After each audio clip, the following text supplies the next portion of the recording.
Comment te connaître en 10 questions? C'est ce qu'on va aller voir aujourd'hui ensemble.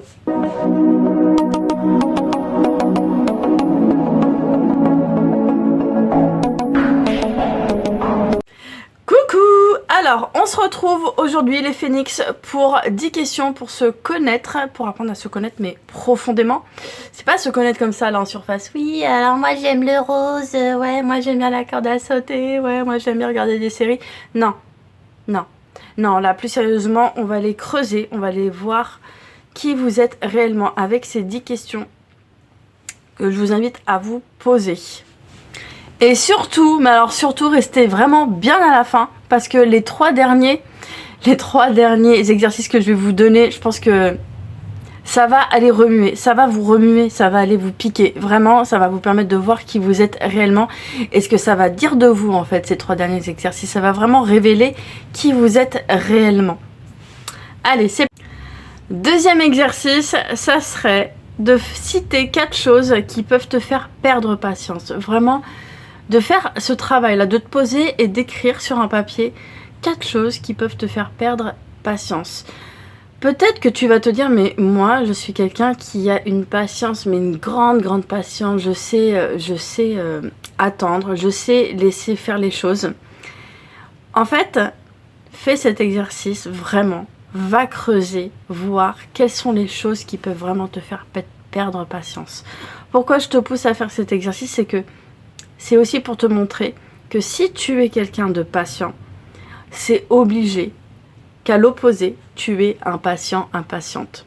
Pourquoi je te dis de faire cet exercice? Tu es en train de te dire, mais elle est folle, ça va pas. Pourquoi je vais faire un exercice qui va me montrer que voilà, j'ai un défaut, que je suis impatiente? En fait, ça va aussi te montrer que tu es les deux. Que tu es patient, patiente et que tu es aussi impatient. Ça va te permettre aussi de lâcher. Lâcher en fait ton côté impatient. Lâcher dans le sens l'accueillir en fait. D'accueillir ces deux facettes qui sont là en toi. Voilà. Alors, le troisième exercice que je t'invite à faire, ça serait de noter sur un papier 2 livres. Tu vas choisir 2 livres qui t'ont vraiment marqué, mais marqué. Hein. Le premier, ce que tu vas faire avec le premier livre, c'est que tu vas aller noter quelques éléments du livre qui t'ont fait ressentir des sentiments, des émotions négatives. Et aussi ce que tu vas faire, c'est que tu vas aussi me noter sur ce premier livre les éléments aussi qui t'ont fait sentir, qui t'ont fait ressentir le sentiment d'injustice. Note sur un papier 4 éléments qui t'ont fait sentir, qui t'ont fait ressentir ce sentiment d'injustice dans ce premier livre et aussi des émotions négatives. Sur le deuxième livre, ça va être un peu l'inverse. Ça serait de noter 4 choses qui t'ont fait ressentir des émotions positives et 4 choses qui t'ont donné un peu, on va dire, d'espoir sur la vie globalement ou même sur ta vie. Alors, cet exercice-là, il va te permettre aussi de voir ta façon de voir les choses, ta façon de voir la vie globalement et aussi ta façon de voir ta vie. Voilà, la perception que tu as de la vie globalement et la perception que tu as de ta propre vie. Et ça va t'aider vraiment à te redécouvrir, à te connaître, à voir comment tu vois la vie à travers ton propre regard en fait. Le tien, pas ceux des autres. Ensuite, pour le prochain exercice, je ne sais plus où j'en suis là, j'en suis au 4e. 4e exercice, ça serait de noter, j'allais dire, j'ai mis 4. Je vais être difficile là avec toi. J'ai noté 4, mais là, je te demande vraiment de trouver 6 sujets. Ouais, je sais, j'aime bien. On va on va rendre les choses compliquées, j'aime bien. Trouve-moi 6 sujets, mais 6 sujets sur lesquels tu pourrais parler pendant des heures et des heures, tu verrais pas le temps passer. 6 sujets qui te passionnent. Fais-moi une liste de ces 6 sujets qui te passionnent et dont tu pourrais en parler, mais sans voir le temps passer. Encore un exercice qui va te permettre de voir tes goûts, tes centres d'intérêt. Et aussi, ça va te permettre de voir quelle personne tu es. Qu'est-ce que ça dit de toi d'aimer ce genre de sujet? Par exemple, quelqu'un, je sais pas, qui aime l'automobile, qui aime bien les courses de voiture, les trucs comme ça. Ce que ça peut dire de cette personne, c'est que c'est une personne qui a un côté un peu téméraire, qui aime prendre des risques, quelqu'un qui est sûrement aussi audacieux. Alors peut-être que les personnes qui vont noter ça, ce que je viens de dire, ils vont se dire bah, pas du tout, je me vois pas comme quelqu'un de téméraire, alors que si en fait. Si vous êtes attiré par ce sujet, c'est que au fond de vous, il y a un côté téméraire mais qui est bien enfoui et bien caché et qui n'a pas envie d'être montré.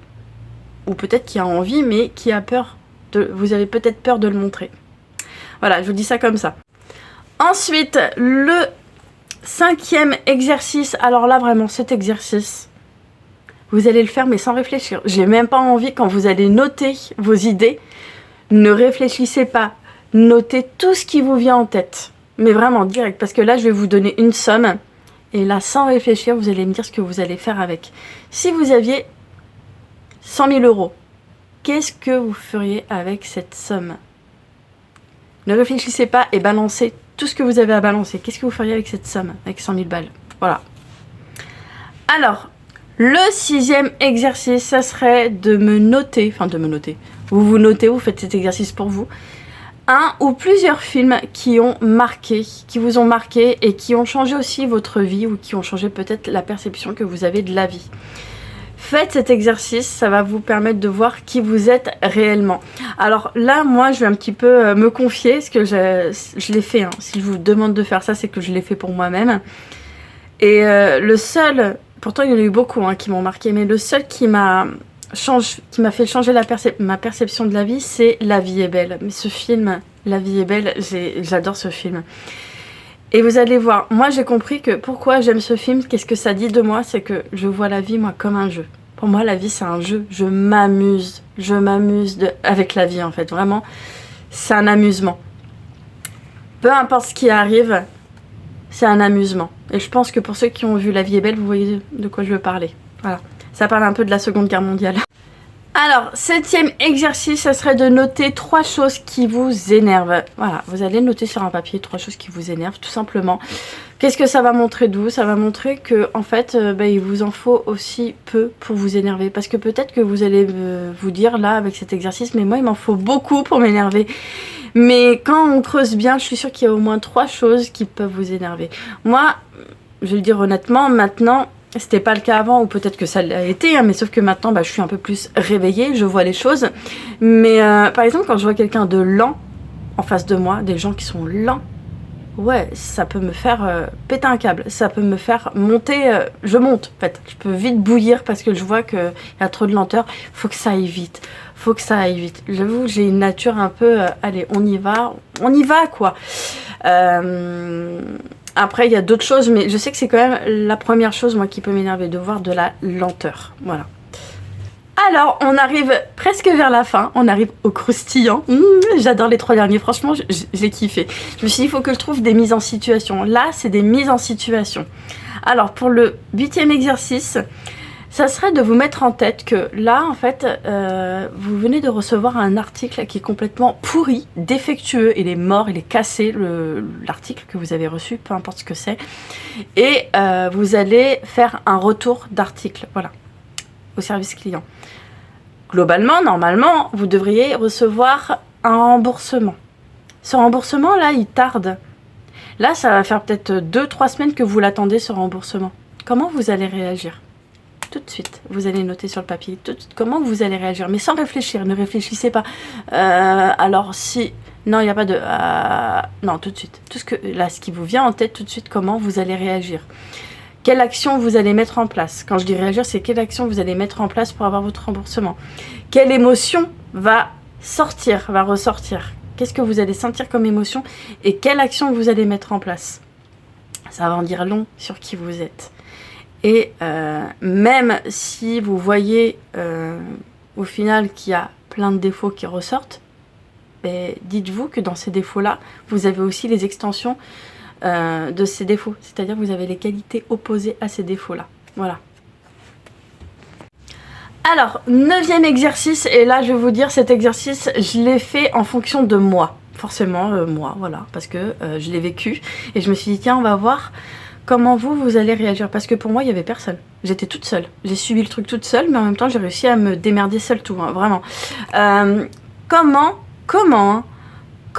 vous allez réagir si vous voyez une personne se faire voler par des enfants, par une fratrie par exemple?